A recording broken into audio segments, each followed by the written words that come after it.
الله مع الصابرين صدق الله العظيم وصدق رسوله النبي الأمي الكريم ونحن على ذلك لمن الشاهدين والشاكرين والحمد لله رب العالمين الله تعالى দরবারে লাখো কোটি শুকর যে মহান রব্বুল আলামিন লক্ষ লক্ষ অগণিত মানুষের ভিতর থেকে যাচাই বাছাই করে আমাদেরকে আজকের এই পবিত্র জুমা নামাজ আদায় করার উদ্দেশ্যে মসজিদে এসে বসা এবং কিছু কথা শোনার তৌফিক দান করেছেন। ওই মহান রব্বুল আলামিনের দরবারে লাখ কোটি শুকর। সকলে আমরা কালিমাতুশ শুকর আদায় করি আলহামদুলিল্লাহ। আলহামদুলিল্লাহ। আল্লাহ তাআলা যদি দয়া না হতো তাহলে আমরা মসজিদে আসতে পারতাম না। আল্লাহ তাআলা আমাদের উপর দয়া করতে বিদায় আমরা মসজিদে আসতে পেরেছি। আল্লাহ তাআলার কত বড় দয়া, এটা বোঝার ক্ষমতা আমাদের কারোই নাই। যদি থাকতো তাহলে আমরা রাস্তাঘাটে যেভাবে ঘোরাফেরা করি, বাজারে যে সময়টা দেই, দোকানে যে সময় দেই, এই সময়গুলো আমরা ওই দোকানে রাস্তাঘাটে না গিয়ে মসজিদে গেলাম। আল্লাহ তাআলা আমাদের এইগুলা বোঝার তৌফিক দান করুন। সকলে বলে আমিন। আমিন।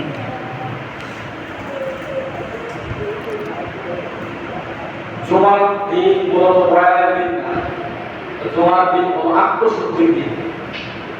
আত্মশুদ্ধি কি? আত্মশুদ্ধি হলো যে একজন মানুষ এক শুক্রবার থেকে নিয়ে অন্য শুক্রবার পর্যন্ত কিভাবে চলবে এই দিক নির্দেশনা, এই দিক নির্দেশনা ইমাম সাহেব বলে দিবে আর যারা মুসল্লি আছে তারা জেনে নিবে এক শুক্রবার থেকে অন্য শুক্রবার পর্যন্ত কিভাবে চলবে।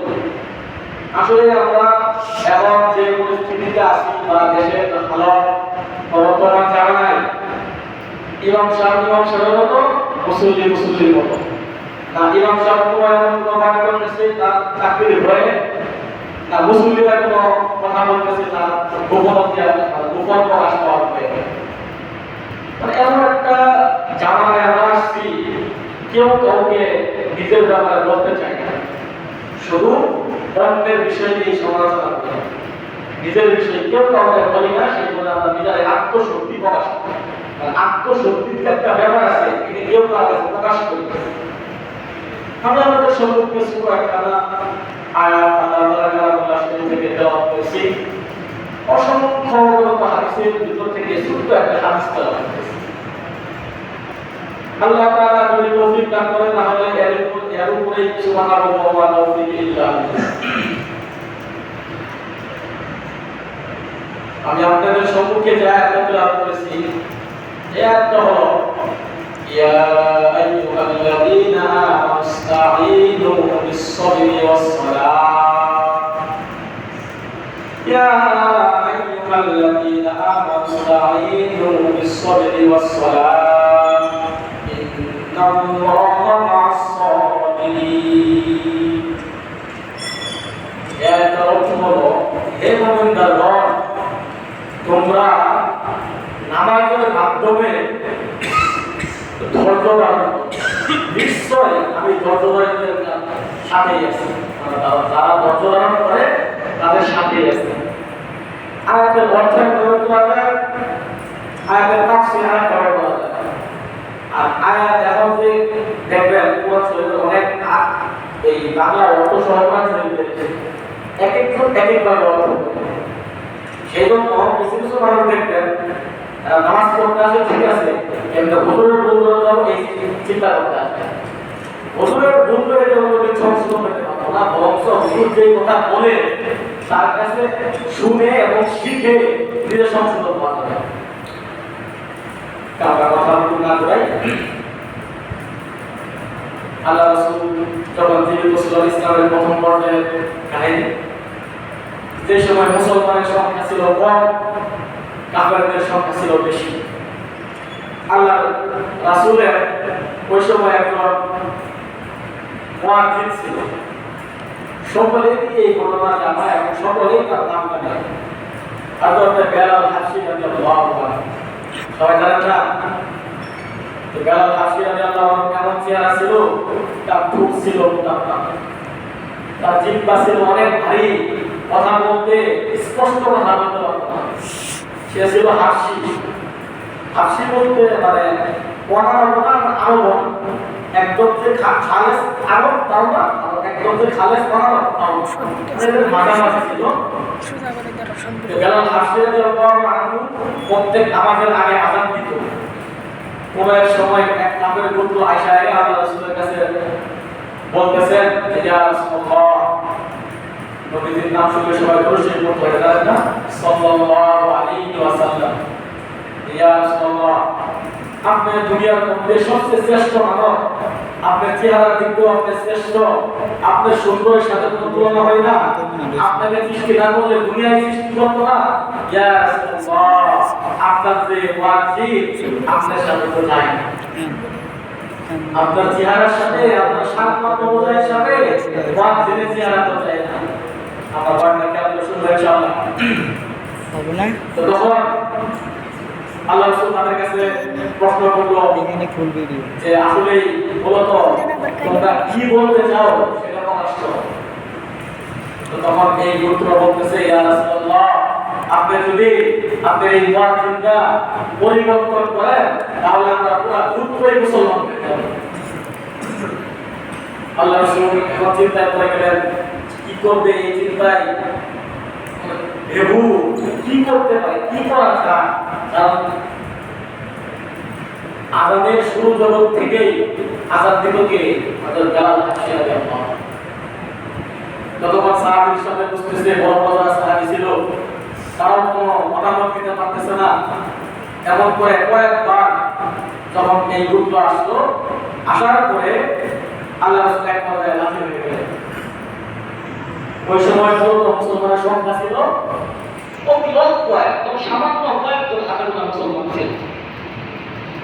তো তখন আল্লাহ রাসূল চিন্তা করলো যে আমি তো তাকে মুসলমান থেকে বাদ দিতেছি, হয়তো মুয়াজ্জিন থেকে বাদ দিতেছি, সে তো মুসলমানই থাকতেছে, কিন্তু একটা দুঃখ যদি আমার এই কারণে এই কাজটা করার দ্বারা মুসলমান হয়ে যায়, তাহলে আমার মুসলমানের শক্তিতে বাইরে যায়।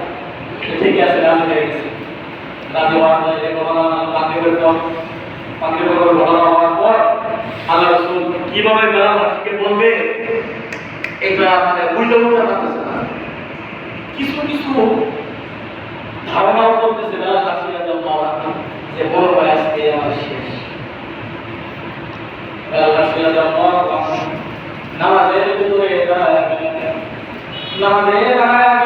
আল্লাহর কাছে বলতেছে, ইয়া মালিক, ও মালিক, ও আল্লাহ, কালো বানাইলা তুমি, আমার ঠোঁট গোলাও দিলা তুমি, আমার জিহ্বাও মোটা দিলা তুমি।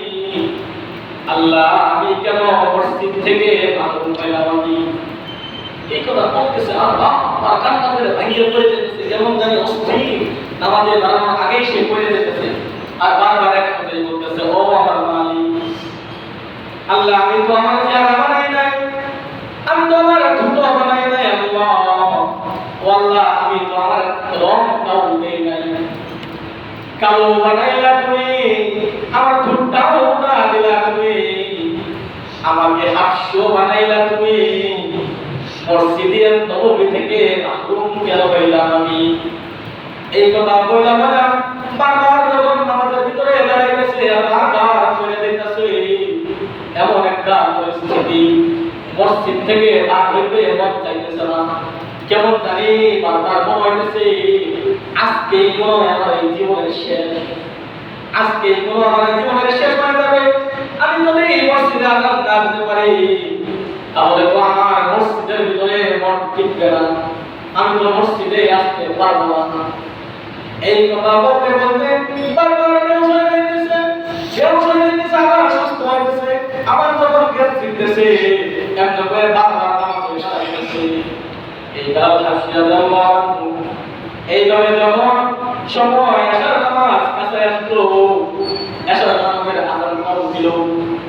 এশার নামাজের সময় যখন আযান দিতেছে আর বলতেছে আল্লাহু আকবার আল্লাহু আকবার, এই কথা বলার সাথে সাথে যেমন জানি লুটায় মাটিতে পড়ে গেছে, মাটিতে পড়ে যায় বেহুশ হয়ে গেছে। আবার উঠতেছে, আবার বলতেছে আল্লাহু আকবার আল্লাহু আকবার। এই কথা বইলা বইলা তার অনেকবার বেহুশ হয়ে পড়ে যাওয়ার পর আবার উঠছে, এইভাবে তার আযান শেষ করছে। শেষ করার পর কোনভাবে এই নামাজটা এশার নামাজ আদায় করছে। এশার নামাজ আদায় করার পর আল্লাহ রাসূল তাকে বলতেছে, হে বেলাল, তুমি কি চাও না আমার মুসলমানের উন্নতি হোক?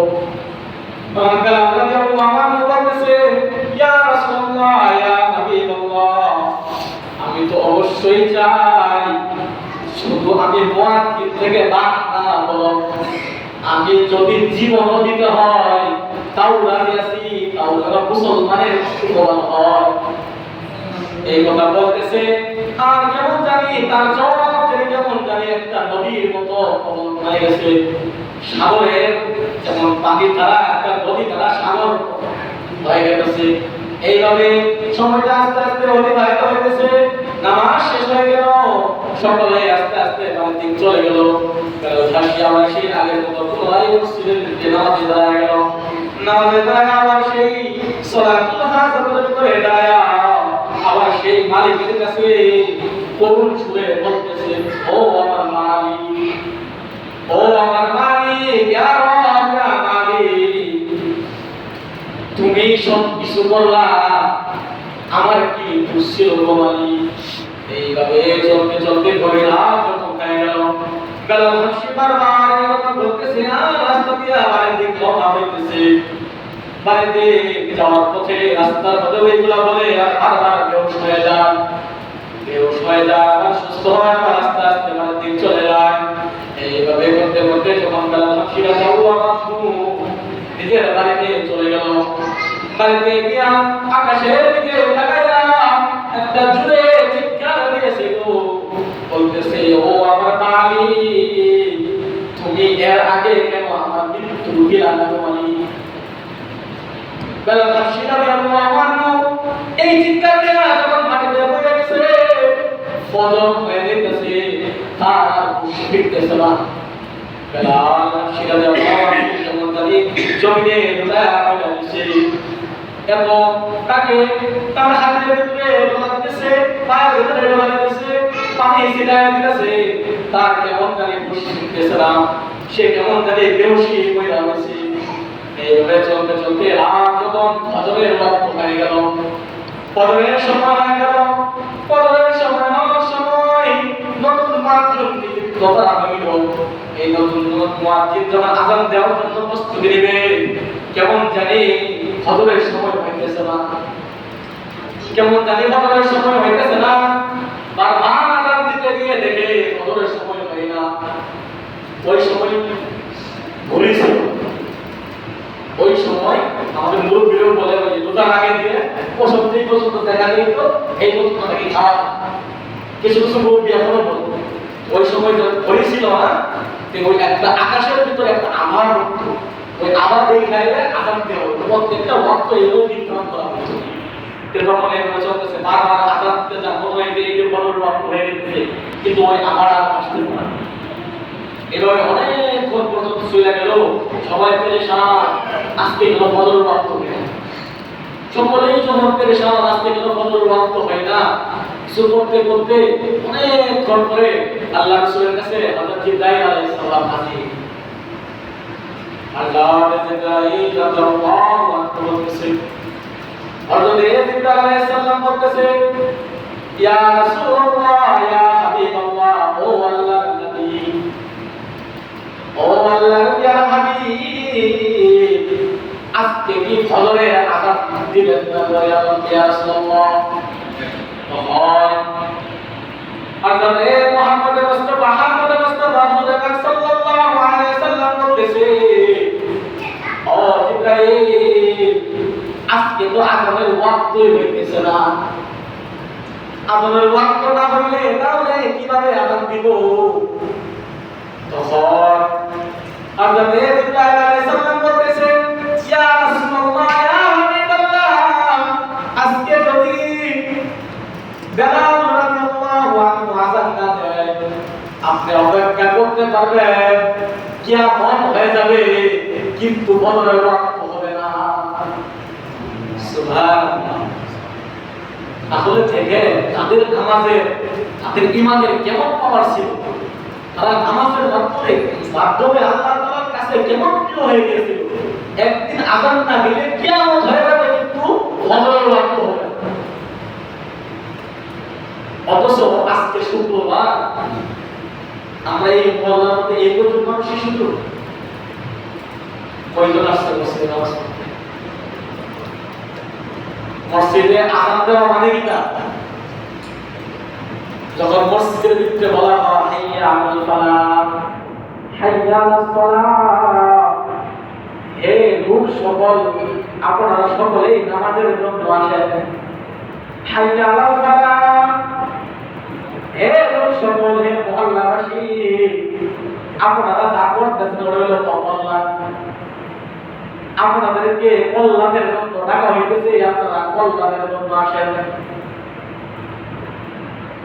কিন্তু আরাম হয়ে গেছে, তার 1 ঘন্টা হয়ে যাইতেছে, কিন্তু আজকে দেখেন অনেকেই রাস্তা দিয়ে ঘোরাফেরা করতেছে, অনেকে চাষ করে বসে আছে, অনেকে ইজাউলা বাড়িতে বসে আছে, কিন্তু মসজিদে আসতেছে না। আমরা এই মসজিদকে ভয় করবো, মসজিদকে সুন্দর করবো, আর মসজিদের এমন একজন ইমাম সাহেব রাখবো যে কিনা বাংলাদেশের মধ্যে শ্রেষ্ঠ। আমাদের মসজিদ, আমাদের ইমাম সাহেব থাকবে সবার বড়, কিন্তু আমরা নামাজ পড়তে যাবো না।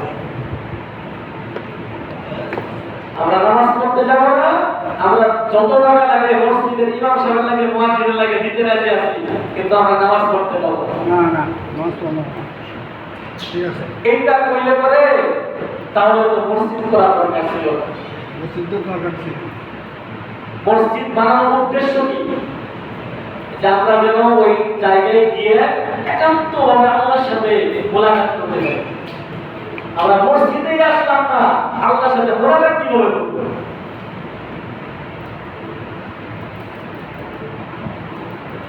অথচ আজকে শুক্রবার উপলক্ষ হইলেও আজকে কিন্তু মসজিদে একটা বন্ধ থাকার কথা ছিল।